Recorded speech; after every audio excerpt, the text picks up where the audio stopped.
გამარჯობა, დღეს ახალ ბლოგზე გადავდივართ. სოფლიო და საქართველო მე-11-მე-15 საუკუნეებში ასე ქვია მას და გავყურთ ამ ბლოგს რამდენიმე ნაწილად, იმიტომ რომ ალბათ ერთად პრინციპში ვერც მოვასწრებთ. ძალიან ცუდად აქვს დალაგებული გამოცდების, შეფასებისა და გამოცდების ეროვნულ ცენტრს ეს საკითხები, ძალიან ძიმეთ არის, მაგრამ მაინც რაღაცას მოვახერხებთ. პირველი არის ინგლისი, უილიამ დაყრობელი, ჰენრი მეორე და ასე შემდეგ.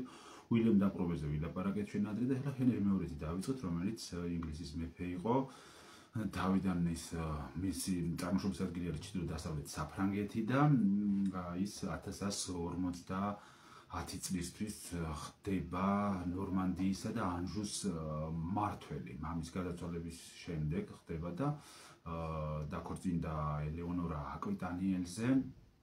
ის იყო დასავლეთ ევროპაში დიდ ტერიტორიებს ფლობდა ეს ადამიანი და მისი მემკვიდრე იყო ეს ელეონორა. შემდეგ ის გადადის 1153 წელს ინგლისში და სადაც გამოაცხადა თავის პრეტენზია, რომ ტახტიო მე მეკუთვნისო და მე უნდა მომცეთო და ამ თავის პრეტენზიის გახორციელებასაც მიაღწია და ხდება ინგლისის მეფე 1154 წელს და შემდეგ ამყარებს თავის წესრიგს, თავის ერთ-ერთი პირველი კანცლერის თომას ბეკეტის დახმარებით უამრავი რეფორმა განახორციელა.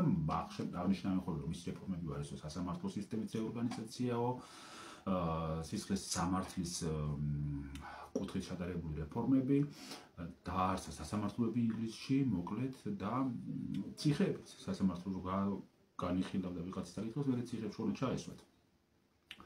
და თავისი უფლებები მოიპოვა ეკლესიაზეც, ანუ ეკლესია ჩემიაო, რაზეც გააბრაზა კენტერბერიის მთავარეპისკოპოსი, რომელიც პირველი პირი იყო ინგლისის ეკლესიაში, ეს მთავარეპისკოპოსი იყო თომას ბეკეტი, რომელმაც დაგმო ჰენრის აქციელი, ამის გამო ჰენრის ბრძანებით ეს თომას ბეკეტი დასაჯეს, იმით რომ მოკლეს სხვათა შორის კაცი, რომელიც მის მარჯვენა ხელი იყო, გახდა მერე ჰენრის მსხვერპლი. თავისივე ტაძარში მოკლეს 1170 წელს და ეს კაცი მერე მოგვიანებით გამოცხადდა წმინდანადაც.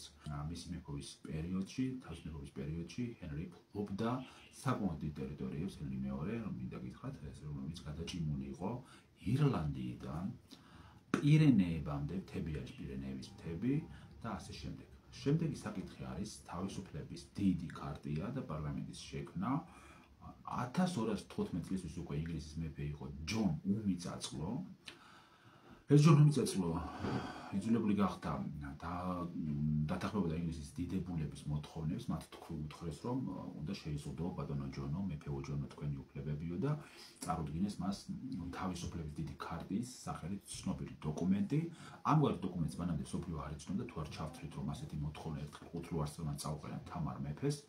ეს დოკუმენტი შედგებოდა 73 მუხლისაგან, შედგება ყოველ შემთხვევაში დღესაც საწავიდო და რომელთაც იზღუდებოდა მეფის ხელისუფლება, მეფეს აღარ შეეძლო ბარონები, ესენი ინგლისის დიდებულები იყვნენ, მათთან შეთანხმების გარეშე რაიმე გადაეწყვიტა, 15 კაციანი ბარონთა საბჭო იქნებოდა და თუ გადასახადებს დააწესებდა, გაზდიდან აკრებდა, მეფეს უნდა შეემთანხმებინა ეს ამ ბარონებთან, დიდებულებთან.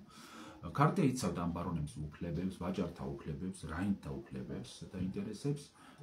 ვაჭრებს ეძლეოდათ ინგლისში თავისუფლად გადაადგილებული ის საშუალება, ხა რომ დავარბივართ ჩვენ სადაც გვინდათ ეს ვაჭრები გაყიდიან და როგორც უნდა გაყიდნენ, ასე კი არ იყო ხოლმე, შეზღუდული იყო მათი უფლებები და მოკლედ აი ამათ მიეცათ თავისუფალი გადაადგილების უფლება ინგლისში. გარდა ამ 15 კაციანი ბარონთა საბჭოსი ხო ესე უნდა თქვა რა 25 კაციანი საბჭოც იქნებოდა და 25 კაციანი საბჭოს ევალებოდა თვალყური დევნებინა მეფისა და მისი მოხელეების საქმიანობისათვის და თუ დაუშვათ კანონს დაარღვევდნენ, ქარტიას დაარღვევდნენ, მაშინ მეფეს ეუბნებოდნენ, რომ შენ ახლა ჩვენ მოგცემთ 40 დღიან გამოსასწორებელ ვადას და შენი დარღვეული საქმე და გაფრთხილებული საქმე გამოასწორე და თუ არ გამოასწორე, თუ ისევ გააგრძელებ დაარღვევას და შეჭკუაზე სიახლეს და თვითნებობას, მაშინ ჩვენ აღჯანყდებით ოფიციალურად და მოუწოდათ იქნება შენი საქმე. ჯონ უმიწაწლომ ხელი კი მოაწერა ქარტიას, მაგრამ მალე დაარღვია ეს ქარტია, რის გამოც რა თქმა უნდა ბარონები აჯანყდნენ და 1215 წელს მეფეს კვლავ მოაწერინა ხელი ქარტიაზე. ასეთი იყო წესი ამ ქარტიდან გამომდინარე. 1216 წელს ჯონი გარდაიცვალა, ახლა არ ვიცი შეიძლება გული გაუსხდა ამდენი ხელმოწერების გამო და ტახტზე ავიდა მისი მცირეწლოვანი შვილი ჰენრი მესამე. ჰენრი მეორეზე უკვე წეღარ ვილაპარაკეთ და ეს რაოდენობით ნუმერაციით ჰენრი მესამე იყო. ჰენრი საერთოდ უფრო ხშირად არღოდა ხოლმე ქარდის მოთხოვნებს და ამიტომ მას 6-ჯერ აუჯაღდა და 6-ჯერ მოუწია ხელახლა დაემოწმევინა აი ამ ქარდიაზე ხელმოწერით დოკუმენტი. 1227 წლიდან ჰენრი საერთოდ შეეშვა ამ დოკუმენტს და დამოუკიდებლად დაიწყო ქვეყნის მართვა. მაღალ თანამდებობებზე წამოეყენა თავისი ფრანგი მეუღლის დასვა რა, თავისი ფრანგი მეუღლის ნათესავები, ამბობდნენ ცოლის ჭკუაზე დადისო და გააბრაზდნენ ეს ინგლისელები, ვინ არისო მაგის ცოლი და თავისი ვიღაცებსო ნიშნავსო, ანიშნინებსო და გამოხატეს უკმაყოფილება 1258 წლისათვის ჰენრი მესამე მომდოისთვის რა მოგეთ. ჰენრი მესამე პაპის წინადადებით ამავე წლისთვის გადაწყვიტა რომ ესე იგი ლაშქრობა მოეწყო და მეფის ეს გადაწყვეტილება გააპროტესტეს ინგლისელმა დიდებულებმა. გააპროტესტეს, არ მოეწონა დავადიურად ჩათვალეს და მოსთხოვეს რომ უარი თქვი რომ რომის პაპის წინადადება შეასრულო, თორემ არ ვიცით რას გიზავთ მოკლედ და ხო და 1258 წელსვე ქალაქ ოქსფორდში შეიგრიბნენ ეს დიდებულები, ბარონები, მოიწვიეს კრება, რომელსაც დაარქვეს პარლამენტი, მაგრამ ძალიან საინტერესო სახელი დაარქვეს ცოფიანი პარლამენტი. ცოფიანმა პარლამენტმა მიიღო დადგენილება, რახან ოქსფორდში მიიღეს დადგენილება, ეს დადგენილება ცნობილია ეს ოქსფორდის პროვიზიების სახელით. და ახლა რა იყო ამ ოქსფორდის პროვიზიაში, რა ეწერა? მოკლედ, ეწერა რომ მეფე ბატონო, შენ ჩამოგართმევთ მთელ ძალაუფლებას, რახან დაარღვია ქართლის პირობები და შენ ჭკუაზე დადიხარ და მთელი ძალაუფლება გადავა ჩვენს ხელში, ანუ ბარონების ხელშიო.